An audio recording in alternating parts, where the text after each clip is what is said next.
지난주 설교 기억하시죠? 지난주에도 같은 본문의 말씀이었습니다. 여러분들은 교회 다니시면서 5년, 10년, 20년, 30년 교회를 다니시면서 선한 사마리아인에 대한 설교는 많이 들으셨을 것 같아요.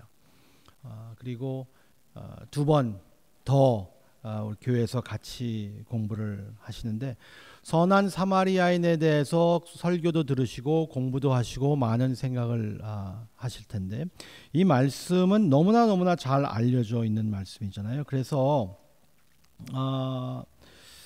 선한 사마리아인이 도대체 누구냐 하는 것은 벌써 2세기에서부터 2세기 바로 그것은 예수 그리스도를 가리키는 것이다 라고 이미 알려져 있습니다. 그리고 복음에 대해서 전체적인 말씀을 주는 것이 선한 사마리아인의 비유의 말씀이다 라고 많은 사람들이 그렇게 이해를 했던 적도 있었습니다.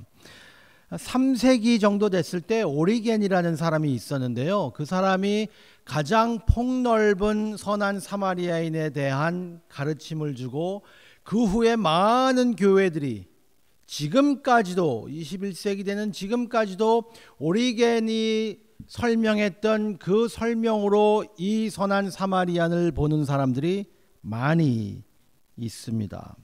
그래서 이 선한 사마리아인의 이 가르침은 기독교 전반적인 가르침이다. 복음을 이야기하는 것이다 라고 오리겐의 가르침을 통해서 지금까지도 연결된 거죠. 그래서 이렇게 해석합니다. 도덕 강도를 만난 사람, 그 사람이 낙원 곧 예루살렘에서 세상 여리고로 온 아담이었다라고 설명을 합니다. 강도를 만난 사람은 낙원에서 떨어져서 예루살렘에서 여리고로 내려가는 길이었기 때문에 낙원에서 세상으로 떨어져서 온 아담을 상징하는 것이다. 이 강도는 강력한 세력, 사악한 세력, 사탄을 이야기하는 것이다. 제사장은 율법을 말하는 것이고 레위인은 선지자를 대표하는 것이고 사마리아인은 바로 그리스도를 상징하는 것이다. 그가 상처난 것은 불순종이었고 그를 짊어진 동물은 그리스도의 몸이었고 여관은 그 여관에 데려다 줬잖아요. 거기는 바로 교회고 그래서 두 데나리온은 아버지와 아들 아니면 두 성례 아니면 구약과 신약이라고 사람들이 말하고 있고 여관 주인은 목사이고 그리고 사마리아인의 다시 오는 것은 예수 그리스도의 재림을 약속하는 것이다 라고 풀었습니다. 말 되나요? 어떻게 생각하십니까? 그럴듯하다고 생각하고 3세기에 이 말을 했어요. 그런데 요새도 가끔 들어보면 이렇게 해석을 할 때 성도들이 우와 기가 막힌 인사이트네요. 3세기에서 한 말입니다 이게. 근데 새로운 것을 이야기하는 것처럼 새로운 것을 들은 것처럼 할 때가 많이 있어요. 이렇게 해석하는 설교 혹시 들어보시는지 모르겠어요. 두 데나리온 신구약이다. 여관은 교회다. 그리고 상처난 것은 불순종이다. 레위인은 선지자를 대표하고 제사장은 율법이고 이렇게 해석할 때 많이 있습니다. 이 해석은 아주 좋은 본보기예요. 이렇게 하지 말아야 되는 성경을 이렇게 보지 말아야 되는 아주 좋은 본보기입니다. 이렇게 봐서는 안 됩니다. 저는 그럼에도 불구하고 선한 사마리아인의 비유가 이제 본질적으로 두 번째 계명 하나님이 주신 우리 예수님이 십계명을 요약하셔서 우리에게 주신 그 첫 번째 계명, 두 번째 계명을 잘 설명한다고 생각합니다. 그리고 특히 오리겐이 이야기했던 것도 그렇지만 저도 선한 사마리아인이 예수님을 상징하고 예수님에 대한 말씀이라는 것은 아주 좋은 포인트인 것 같습니다. 지난주에도 우리 신병영 강도사님이 이 선한 사마리아인에 대해서 이야기하면서 바로 우리가 상처를 입었을 때 우리에게 찾아오신 좋은 이웃이 되시는 예수님으로 말씀을 전했습니다. 아주 좋은, 저도 그렇게 생각을 합니다. 좋은 내용이에요. 지난주에 저희들은 영생에 대해서 그리고 이웃에 대해서 말씀을 들었습니다. 그리고 선한 사마리아인처럼 너희도 가서 그렇게 해라 라는 말씀을 들었어요. 율법 교사의 질문을 봤어요. 지난주에는 여긴 질문, 대화가 나오기 때문에 율법 교사가 이런 질문을 했잖아요. 내가 무엇을 하여야 영생을 얻으리까? 그래서 영생에 대해서 좀 생각을 했습니다. 그리고 두 번째 그 율법 교사의 질문은 내 이웃은 그럼 누굽니까? 라는 질문이었습니다. 그 질문에 대해서 저희들이 생각을 했습니다. 오늘은 저는 예수님의 질문과 예수님의 명령에 대해서 생각을 해보려고 합니다. 지난주에는 율법 교사의 질문과 예수님의 명령을 생각했다면 오늘은 예수님의 질문과 예수님의 명령을 한번 생각해 봤으면 좋겠어요. 예수님의 질문이 여기 두 가지가 있습니다. 율법에 무엇이라고 기록되어 있는가? 그 계명을 어떻게 읽는가 하는 것이 첫 번째 예수님의 질문이었습니다. 계명에 뭐라고 있습니까? 율법에 뭐라고 있느냐? 여러분들이 이 스토리는 다 아시잖아요. 율법 교사가 와서 내가 무엇을 하여야 어떻게 영생을 받을 수 있습니까? 라는 질문이 아니라 무엇을 하여야 내 행동으로 행위로 구원을 얻을 수 있습니까? 라는 그러한 질문을 했을 때 예수님께서 다시 반문하시는 겁니다. 율법에 무엇이라고 기록되어 있는가? 그거 한 질문 볼 거고요. 그랬을 때 이제 이 율법 교사가 자기는 다 이렇게 다 했습니다. 그랬을 때 예수님께서 선한 사마리아인 이것을 말씀해 주시잖아요. 그리고 예수님께서 질문하십니다. 내 생각에는 이 세 사람 중에 누가 강도 만난 자의 이웃이라고 생각하느냐? 예수님의 질문이었어요. 그 전에 이 율법 교사는 이렇게 질문했습니다. 내 이웃이 누굽니까? 예수님께서 설명을 해주시고 그렇다면 네 생각에는 이웃이 누구라고 생각하느냐? 다시 반문하시는 거죠. 그리고 예수님께서 너도 가서 그렇게 하라라고 했습니다. 첫 번째로 율법에 무엇이라 기록되었으며 내가 어떻게 읽느냐? 율법 교사는 두 가지 원칙을 잘 말하고 있습니다. 두 가지 원칙은 뭐죠? 두 가지의 이 율법은 하나님을 사랑하는 것과 이웃을 사랑하는 겁니다. 사랑을 할 때에 100% 사랑해야 되는 것은 너무나 당연한 거잖아요. 너무나 당연한 거죠. 배우자를 사랑할 때 100% 사랑해야 되는 것은 너무나 당연합니다. 나 조금만 사랑할게 그러지 않아요. 다 우리의 것을 다해서 아마 다른 사람들을 생각하거나 아니면 다른 사람들 그리고 내 배우자를 사랑하는 그 사랑의 마음이 100% 사랑해야 된다는 것은 이미 다 사람들이 다 이해하고 있는 거의 상식적인 겁니다. 어느 누구도 하나님을 사랑한다고 할 때에 마음으로 힘을 다해 목숨으로 뜻으로 다 하나님께 사랑합니다. 100%다 마음과 뜻과 몸을 다해서 하나님을 사랑합니다 라고 하지 마음으로는 78%, 힘을 다해는 69%, 목숨으로는 82%, 우리의 뜻으로는 94% 사랑합니다 라고 하는 사람 한 명도 없습니다. 다 마음과 뜻과 목숨을 다해서 힘을 다해서 하나님을 사랑합니다. 하나님을 사랑할 때 모든 것을 다 바치는 건 당연해요. 두 번째 원칙은 내 이웃을 내 몸과 같이 사랑하라. 너무나 공정하잖아요. 얼마나 더 공정합니까? 내 몸과 같이 사랑해라. 완벽하게 공정합니다. 내 이웃을 내 자신보다 더 사랑하라라고 하지 않았어요. 더 사랑하라 말을 했으면은 주님 이거 약간 좀 이거 힘든데요? 라고 말할 수 있을 거예요. 내 이웃을 내 몸과 같이 사랑해라. 내 이웃을 내 몸보다 더 사랑하라. 아니면 조금만 더 사랑해라 라고도 하지 않으셨어요. 내 이웃을 내 몸같이 사랑해라. 굉장히 공정하죠.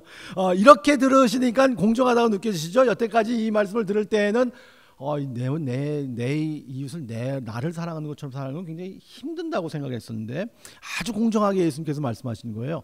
더 사랑하라 그러지 않으셨어요. 근데 우리는 더 사랑하려고 하는 그런 좀 게 있어요. 우리 특히 기독교인들은 그리고 우리 교회 표답지 않게 살려고 하는 사람들이 있어요. 오버해갖고 내 이웃을 막 내 몸보다 더 사랑하려고 해갖고 예수님의 명령은 내 몸보다 더 사랑하라 그러지 않았어요. 내 몸처럼 사랑해라.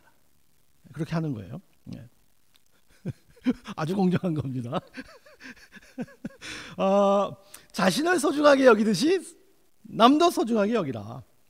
이웃의 성공을 축복하라 라는 말씀이잖아요. 내가 얻었을 때 무엇을 좋은 것을 얻었을 때 기뻐하는 것처럼 다른 사람들이 얻었을 때 그것도 기뻐해라. 근데 우리는 이상한 게 있어요. 인간들이, 사람들이요, 심술이라는 게 있어요. 심술. 심술이 있어갖고 저에게 올 게 아니라는 것을 다 알고 있지만, 그리고 이게 내 게 아니라는 것을 다 알고 있는데도 다른 사람이 그것을 얻으면 약간 마음이 안 좋을 때, 그걸 심술이라고 하거든요. 그러니까 심술 부리지 마라. 다른 사람들이 좋은 것을 얻었을 때 내가 얻은 것처럼 기뻐하는 것이 내 몸을, 나를 사랑하는 것처럼 사랑하는 것이죠. 그리고 이 비유에서 특별히 말씀하는 것처럼 연약한 사람들을 보호하는 의미를 가지고 있습니다. 이 비유를, 이 계명을 말씀하시면서 이 계명에 대해서 이 계명을 풀어주시는 그 비유는 연약한 사람을 사랑하는 그러한 모습으로 이 계명을 풀어주셨거든요. 목소리 없는 이웃을 위해서 목소리를 내라. 힘없는 사람들을 위하여서, 연약한 이웃들을 위하여서 내가 그렇게 똑같이 받고 싶은 것처럼 해라. 네. 그렇게 하는 겁니다. 너는 이 율법을 어떻게 읽느냐라는 설명이 바로 그런 것이죠. 어떻게 그렇게 할 수 있을까? 예수님의 논리는 아주 간단했어요. 왜냐하면 하나님이 그렇게 하시는 분이기 때문이다. 하나님의 성품이 그런 분이다라는 것을 이야기해 주시고 싶으신 것이죠. 하나님께서 주신 계명이 무엇이냐? 우리는 계명을 생각할 때 하나님의 계명과 하나님의 성품을 떼어놓을 수 없습니다. 저희들은 하나님의 계명은 이런 것이고 하나님은 어떤 분인가 하는 것을 저희들이 생각할 때 하나님의 성품에서 나오는 것이라면, 여러분들이 하나님을 어떤 분으로 생각하는지에 따라서 하나님의 계명이 무거울 수 있고 아니면 복음일 수 있습니다. 짐이 될 수도 있고 복음이 될 수도 있어요. 하나님이 어떤 분이냐라는 그 인식으로 인하여서, 하나님이 좋으신 분이라면 그분이 주는 것은 좋은 것일 겁니다. 한데 하나님에 대해서 하나님은 무서운 분, 떨어져 있는 분, 우리랑 동떨어져 있어서 우리가 잘하는지 못하는지 계속 지적하시는 분, 이런 분이라고 생각한다면 하나님의 계명은 짐일 겁니다. 하지만 하나님께서 좋으신 분이고 사랑이 있으시고 아버지 같은 분이고 어머니 같은 분이고 할머니 같은 분이라면 그분이 주시는 것은 좋은 것일 수 있습니다. 하나님의 성품과 하나님의 계명은 떼어놓을 수 없습니다. 하나님이 그러신 분이라서, 그리고 하나님의 형상대로 지음을 받은 우리는 그렇게 하나님의 성품을 반영해야 되는 것은 너무나 당연한 겁니다. 하나님의 형상으로 만들어졌기 때문에. 두 번째, 빨리빨리 가죠. 저도 우리 신강도사님처럼 설교를 짧게 하려고 지금 노력을 하고 있는데요. 근데 하다가 성령님이 인도하시면 어떻게 할 수가 없어요. 제가 어떻게 두 번째, 내 생각에는 이 세 사람 중에 누가 강도 만난 자의 이웃이 되었느냐? 예수님의 질문입니다. 예수님은 사마리아인의 비유를 말씀하신 후에 이 질문을 하셨어요. 이 사람 중에, 예수님께서 이 사람 중에라고 하는 그 사람들이 누구죠? 제사장, 레위, 사마리아인. 이 세 사람 중에 누가 그 강도 만난 사람의 이웃이 되었느냐라고 질문합니다. 그런데 변호사가 놀랄 수밖에 없어요. 이 율법교사가 깜짝 놀랍니다. 우리들은 깜짝 놀라지 않아요. 왜냐하면 2세기부터 오리겐이 쫙 설명을 한 것을 듣고 자라고, 그리고 수많은 설교를 듣고, 그리고 현대의 감각으로 성경을 읽기 때문에 그때 들었던 사람들의 감각을, 그때 들었던 사람들의 쇼크를 우리는 이해하지 못합니다. 그리고 예수님의 의도를, 그리고 누가가 이것을 왜 이렇게 썼는지 그 의도를 이해하지 못할 때가 많이 있어요. 변호사는, 이 율법 교사는 세 번째 사람이 등장하는 반전을 절대로 예상하지 못했습니다. 예수께서 그러나 사마리아인은 이라고 말씀하셨을 때 사마리아인은요, 제사장 지나갔어요. 레위인 지나갔어요. 그 후에 사마리아인이 등장합니다. 아주 혼란스럽습니다. 주석가들은 이렇게 이야기합니다. 제사장, 레위인, 그리고 유대 평신도, 이 세 사람이 있는 이 세트가 포로기 이후 이스라엘의 사회학적 세 부분을 형성했다라고 신학자들은 이야기합니다. 즉 무슨 말이냐면, 포로 후에 이 이스라엘 사람들의 그 그룹핑을 이야기할 때는 항상 누구나 다 제사장, 레위인, 유대인, 이게 포뮬라예요. 포뮬라. 꼭 이렇게 말했습니다. 그렇기 때문에 그렇게 그 리스트로 나오는 것이 너무나 당연한 순서였었습니다. 그런데 예수님은 사마리아인을 집어넣는다는 거예요. 그래서 이상했던 거예요. 마치 이런 거예요. 짬뽕, 짜장면, 뭐가 나와야 돼요? 탕수육 나와야 돼요. 근데 짬뽕, 짜장면, 포도 나오면 이상한 거예요. 짬뽕, 짜장면, 축구공, 영 안 맞는 거예요. 우리는 인식에 이미 짬뽕, 짜장면, 탕수육, 아니면 여러분들의 사회적인 위치에 따라서 탕수육이든지 군만두든지 그렇게 나오겠죠. 이렇게 나와야 되는 겁니다. 목사, 장로, 집사. 우리는 인식에 그렇게 되어 있었어요. 제가 설교할 때 목사, 장로, 집사 이렇게 나와야 되는데, 제가 목사, 장로, 강도 이렇게 나오면 이게 안 맞는 거예요. 그러면 목사는 뭐고 장로는 뭐가 되는 거야? 거기 강도가 왜 들어가? 라고 생각했던 거예요. 장로, 집사, 권사 이렇게 나가야 되는데, 장로, 권사, 살인자, 이게 안 맞는 세트예요. 예수님께서는 상상도 못할, 생각지도 못하는 세트에 안 맞는 사람을 등장시키는 겁니다. 그래서 이게 놀라울 거예요. 그래서 많은 이 사람들이 깜짝 놀란 겁니다.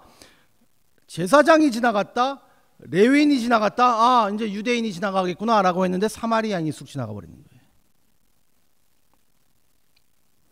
예수님께서 사마리아를 소개합니다. 종교 지도자들을 설명을 하면서, 그렇다면 그 사람들이 이렇게 지나갔을 때 나도 뭐 별로 그렇게 내가 그 사람들도 지나갔는데 나는 가만히 있어도 좀 괜찮은 거구나 라고 생각할까 봐 예수님께서 그렇게 말씀하시는지 모르겠어요. 좀 종교 지도자들, 제사장하고 레위인에게는 좀 가혹한 그러한 비유일 수 있습니다. 이것을 저희들이 들을 때는 제사장 저 레위인 어떻게 그냥 지나가? 그럴 수 있어요. 그런데 이 질문을 누가 했는지 기억해 보시기 바랍니다. 또 동기를 한번 생각해 보세요. 예수님을 시험하기 위하여, 그리고 자기를 의롭다는 것을 보이기 위하여서 율법 교사가 질문합니다. 어떤 경우에는 이 율법 교사를 성직자로 보는 그러한 견해도 많이 있었다고 해요. 제가 주석책을 쭉 읽어보니까 그렇게 말하는 사람들이 꽤 있더라고요. 그 당시에 율법 교사도 성직자 중에 한 사람으로 봤을 것이다. 왜냐하면 율법 교사는 어떤 율법을 공부하는 사람이었어요? 하나님의 율법을, 하나님의 말씀, 모세오경, 율법을 공부하는 사람이었기 때문에, 분명히 성경을 공부하는 사람이었기 때문에 그 사람도 성직자로 사람들은 생각했을 것이다. 그렇다면 예수님이 비유해서 제사장을, 그리고 이렇게 이해하실 때에 이 율법 교사에게 어떤 영향을 미쳤는지 저희들은 볼 수 있습니다. 강도처럼 제사장도 악한 사람으로 돼버린 거예요. 강도는 뺏어서 도망갔고, 그리고 그것을 보고 아무 말도 안 하는 사람, 고발도 안 하고 도와주지도 않고 그냥 저렇게 됐구나라고 지나가는 사람은 강도하고 그렇게 별로 이렇게 차이가 안 나는 것으로 생각을 했습니다. 그리고 그렇지 않더라도 제사장과 율법 교사, 모두 다 종교 지도자들로 여겼기 때문에 더 많은 것을 기대했던 그러한 시대에 살고 있는 사람들에게 예수님의 이 비유가 어떤 의미가 있었을까? 우리가 힘들어하는 사람들, 그리고 어려움에 처한 분들, 곤경에 처한 분들을 도우려고 노력한 때가 많이 있어요. 근데 항상 성공하는 것은 아닙니다. 도움이 필요한 사람들 간의 이 관계에 대해서 이렇게 있을 때마다 좀 얽히는 문제도 있고 복잡한 게 많이 있어요. 위험한 상황에 있는 사람들을 도울 때 우리도 위험을 직면할 수 있고, 그리고 그것을 감수해야 될 때가 많이 있습니다. 특히 요새는 더 힘들어요. 힘들어하는, 그리고 어려워하는 것 같은데 어떻게 도와줄 수 있을까? 혹시 여기서 또 나에게도 피해가 있을 수 하니까 많이 생각하게 됩니다. 그때도 그렇게 다르진 않을 것 같아요. 그 사람을 돕는 것보다는 좀 반대쪽으로 가갖고 좀 안전하게 있는 것이 더 낫다고 생각할 수도 있을지 모르겠습니다. 그리고 내가 돕는 것보다는 다른 사람들이 돕는 게 더 적합하다고 생각할 수도 있었을 겁니다. 이 제사장은 아마 나는 제사장이지 내가 구급대원이 아니다라고 생각했는지도 모르겠습니다. 내가 무슨 911 앰뷸런스 사람도 아니고 이머전시 하는 사람도 아니고 나는 제사장인데 내가 어떻게 도울 수 있을까? 내가 할 수 있는 게 별로 없다라고 생각했는지도 모를 거예요. 아니면 그 거의 반 죽어있는 모습이었기 때문에 그 죽은 시체라고 생각하고 죽은 시체를 만지면 내가 부정하게 된다라고 해서 자기의 법을 잘 지키려고 생각했는지도 모르겠습니다. 아마도 그는 하나님의 영광을 위해서 순결을 지켜야 된다라고 생각했는지도 모릅니다. 저희들은 이 제사장과 레위인이 나쁜 사람이라고 판정짓는 오해를 하지 말아야 합니다. 이 두 사람들은 반드시 나쁜 사람들은 아니었었어요. 정말 하나님의 일을 하느라고 바쁘거나 지쳐 있을 수 있어요. 정말 그럴 수 있었어요. 다른 사람들을 돕는 일이 힘들지 않잖아요. 쉬운 일이 아니잖아요. 우리의 사생활이 침해되고 무척 불편할 수 있습니다. 제사장과 레위인 그를 보고도 그냥 지나쳤어요. 사마리아인은 같은 사람을 봤는데 사마리아인을 떡 등장시키셔서 다른 두 사람이 보지 못하고 느끼지 못한 것을 보고 느끼는 것을 예수님이 설명하시고 누가는 그것을 적었습니다. 33절에 보니까 그가 그를 보고 불쌍히 여겼다라고 했어요. 똑같이 봤어요. 제사장도 보고 그냥 지나쳤다. 레위인도 보고 그냥 지나갔다. 33절 뜬금없이 사마리아인을 등장시켜서 사마리아인도 보고 불쌍히 여겼다. 불쌍히 여기는 마음이 있었다고 했어요. 너무 단순하게 말씀드리는 것인지 모르겠지만 우리가 보는 것에는 두 가지가 있다고 생각합니다. 너무 단순 무식적인 그러한 발언인지 모르겠지만, 그렇게 말씀드리는 것 같지 모르겠지만, 우리가 볼 때는 눈으로 보는 것이 있고 마음으로 보는 것이 있잖아요. 우리는 많은 때에 그냥 눈으로 보고 지나칠 때가 있는데 이 사마리아인은 마음으로 봤던 것이죠. 눈으로, 그리고 마음으로. 눈에서 보고 마음으로 볼 수 있는 그 시간이 있으려면 좀 멈춰봐야 하고, 그리고 좀 살펴봐야 하는데 우리가 좀 빨리빨리 지나갈 때가 많이 있는 것 같아요. 우리가 급하게 합니다. 그래서 우리가 멈춰 있지 못할 때가 많이 있어요. 그냥 지나갑니다. 쑥 지나가 버릴 때가 있어요. 사마리아인은 그러지 않았던 것 같아요. 사마리아인은 봤던 것 같아요. 정말 이 사람이 어떻게 된 건가 라고 보는 것을 이 예수님이 비유로 말씀하십니다. 근데 이 불쌍히 여겼다는 것이 그냥 느낌만은 아니었던 것 같아요. 느낌으로 불쌍하다, 어떡하지? 너무 불쌍하네. 그 마음도 너무나 귀한 마음인데요. 그 불쌍한 마음이 행동으로 옮겨졌어요. 남자의 상처에 붕대를 감았고, 그 붕대를 감기 위해서는 어떤 사람들이 이야기하기는 자기의 옷을 찢었을 것이라고도 이야기하는데요. 상처를 씻기 위해서 포도주를 부었고 고통을 달래기 위해서 기름을 붓기도 했습니다. 그때는 이 두 가지가 무척 값이 나가는 거였었습니다. 비싼 거였었어요. 포도주를 붓고 기름을 붓는 것은 자기의 돈이 나가는 그러한 일이 있어요. 그리고 그를 당나귀에 태워서 여관으로 데려다 줍니다. 그리고 강도 만난 사람들을 계속 돌보겠다고 이야기합니다. 완전 낯선 사람이에요. 예수님께서 이 비유를 말씀하시는 거예요. 말도 안 되는 것 같은 비유. 지금 이 시대에서는 우리가 상상도 못할 것 같은 그런 비유입니다.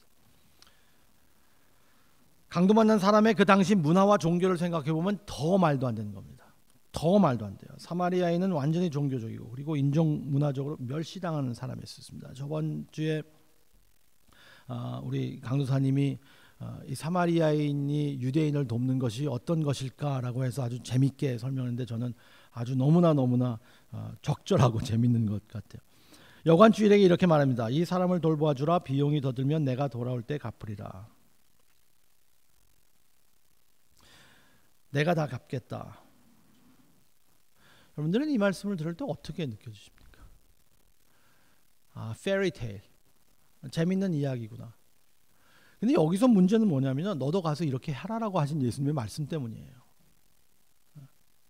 예수님께서 만약에 이 말씀을 해주신 다음에 봤지?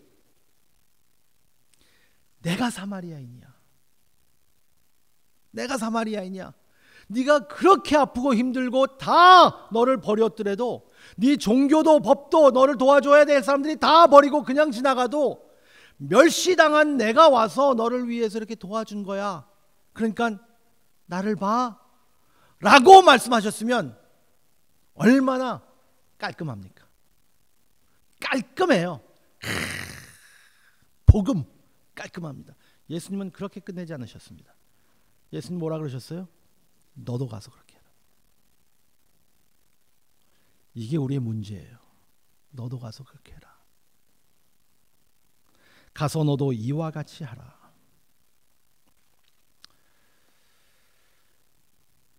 선한 사마리아인이 보여주는 이 사랑이 율법 교사에게 엄청난 영향을 미치고 있습니다.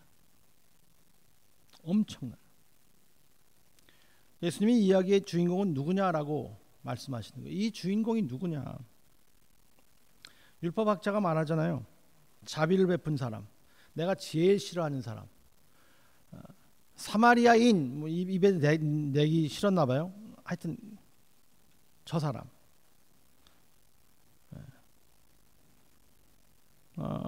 예수님께서 맞는 대답이라고 하시죠. 맞는 말이고 너도 이와 같이 하라. 예수님의 요점은 아주 단순합니다. 이웃이 되어라. 아주 단순해요. 이웃이 되어라.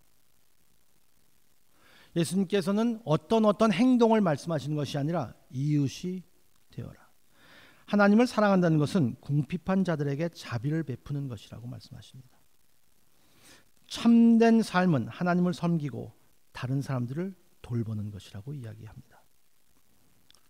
이것이 제자도의 중심 교리입니다. 여기에서 인간은 하나님께서 우리를 만들어 주신 그 목적, 하나님께서 우리를 창조해 주시고 우리를 이제까지 인도해 주시는 그 목적, 우리가 살아있는 목적, 그리고 우리가 살아있는 이유, 하나님 사랑하고 이웃이 되어라. 이웃이 되는 사람들입니다. 그리고 그 이웃은 인종과 신념과 성별, 생활 방식에 의해 결정되지 않습니다. 그냥 이웃이 되라. 우리가 상상할 수 없는 그러한 인종, 신념, 신앙, 그런 사람들의 이웃이 되라. 말도 안 되는 것을 믿는 사람들, 이웃이 되라. 생각지도 못할 삶, 라이프스타일을 사는 사람들, 그 사람들의 이웃이 되라. 왜냐하면 그 모든 사람들이 다 하나님의 형상대로 지음을 받았기 때문이다. 이웃이 되라. 그 말씀이에요. 우리의 손길이 필요한 사람들, 그 사람들에게 이웃이 되라. 세상에서 그리고 교회에서 점점 멀어질 수밖에 없었던 사람들, 그 사람들에게 이웃이 되라 라고 말씀하시는 겁니다. 그게 기독교의 가르침이에요. 이 비유에 대한 누가의 성찰이 또 대단합니다. 제가 이것을 읽으면서 그리고 많은 주석들을 보고 그리고 공부하면서 예수님은 이 이것을 설명하셨을 때 예수님의 의도는, 제가 확실치는 몰라요. 예수님께 직접 여쭤봐야 되는데, 예수님의 의도는 내가 바로 선한 사마리아인이다 라고 말씀하시려고 하셨던 것은 아니었던 것 같아요. 예수님은. 그래서 너는 설교할 때 꼭 그리스도 중심적으로 설교해서 여기서 나를 선한 사마리아인으로 연결해서 이것을 풀어야 된다라고 예수님은 생각했던 것 같지는 않습니다.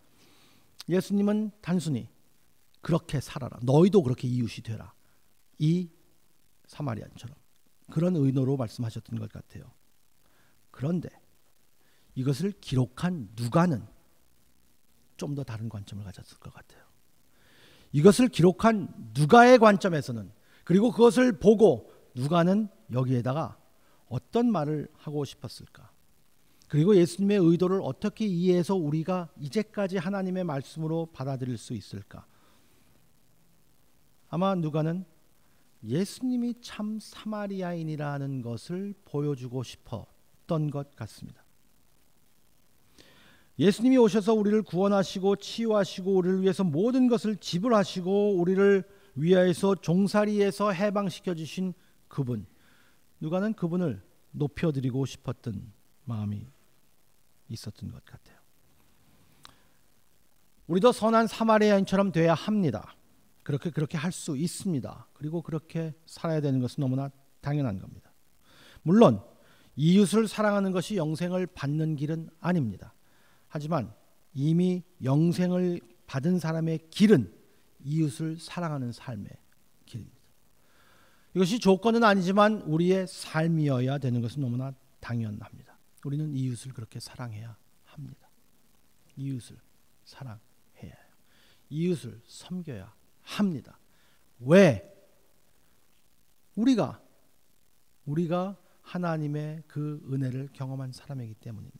그리스도인들이. 옛날 옛적에 어떤 남자가 구덩이에 빠져서 나오지 못했다는 이야기가 있습니다. 구덩이에 빠졌는데 헤어나올 길이 없어요. 한 상담자가 지나갔답니다. 한 상담자가 지나가면서 그 구덩이에 빠져서 허덕이는 사람을 보면서 그 밑에 있는 그 구덩이에서 고생하는 당신의 고통을 제가 정말 느끼고 있습니다. 제가 공감합니다. 그리고 지나갔다라고 합니다. 공감하고 갔어요. 상식이 충만한 사람이 찾아와서 결국은 빠질 수밖에 없습니다. 사람이 여기에 빠지는 것은 이치에 맞는 겁니다. 그리고 그만하고 지나갔다라고 합니다. 근본주의자가 지나갔다고 해요. 그 사람이 이렇게 말했다고 합니다. 악한 자만이 구덩이에 빠지는데 당신이 얼마나 큰 죄를 졌길래 그렇게 구덩이에 빠졌겠습니까? 라고 하고 지나갔다고 합니다. 그리고 칼빈주의자가 스쳐 지나가면서 우리는 모두 구덩이에 빠질 수밖에 없습니다. 이것이 하나님의 뜻일 수밖에 없을 것입니다. 라고 지나갔다고 해요. 한 수학자가 찾아와서 구덩이에 빠질 확률을 계산하고 지금 이 probability와 이 확률을 보니까 당신은 구덩이에 빠질 수도 있습니다. 라고 지나갔고, 그리고 자기중심적인 사람은 내가 빠진 구덩이는 더 험해! 라고 소리치면서 내는 얼마나 힘든 줄 알아? 너 날 몰라서 그러지? 라고 지나가는 자기중심적인 사람이 있었다고 합니다. 낙관론자는 그 남자를 보고 그래도 다행이에요. 더 나빠질 수도 있어요. 라고 지나갔다고 합니다. 비관론자는 더 나빠질 거야. 라고 지나갔다고 해요. 그리고 이 글을 쓴 사람이 그러자 예수께서 오셔서, 아주 치시한 얘기예요. 너무 치시해요. 예수님께서 오셔서 그를 구원해 주셨다는 그러한 이야기로 끝나는 건데, 저희들은 이웃을 바라볼 때에 어떠한 시각으로 바라봅니까?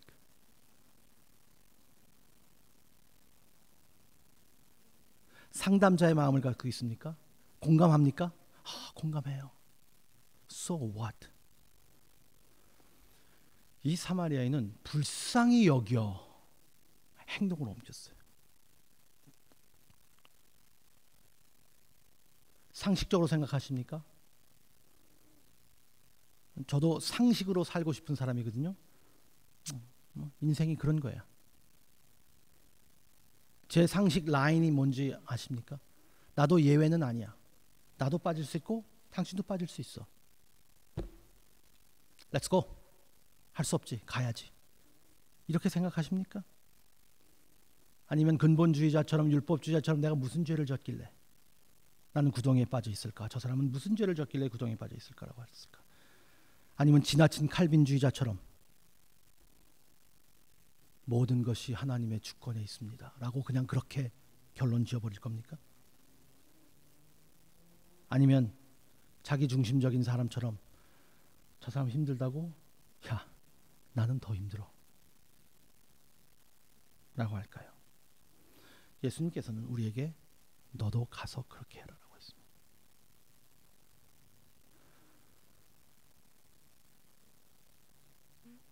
이 우리 주위에는 우리도 힘들지만 우리만큼 아니면 우리보다 덜 힘든 사람들이 있겠지만 무엇이 더 힘든가 안 힘든가가 중요한 게 아니라 우리는 얼마나 이웃으로 살고 있느냐입니다. 기독교인들이. 여러분들은 누구의 이웃입니까? 저는 지금 누구의 이웃으로 살고 있습니까? 제가 지금 손길을 내밀어서 도움을 받고 있는 사람이 누가 있습니까? 기독교인들이 이웃으로 살 수 있다면 이 세상이 어떻게 변할 수 있을까? 주님께서는 그 말씀을 하시는 것 같아요. 그래서 주님은 너도 가서 그렇게 해라. 우리 기도했으면 좋겠어요. 하나님, 저 이웃 되게 해주세요.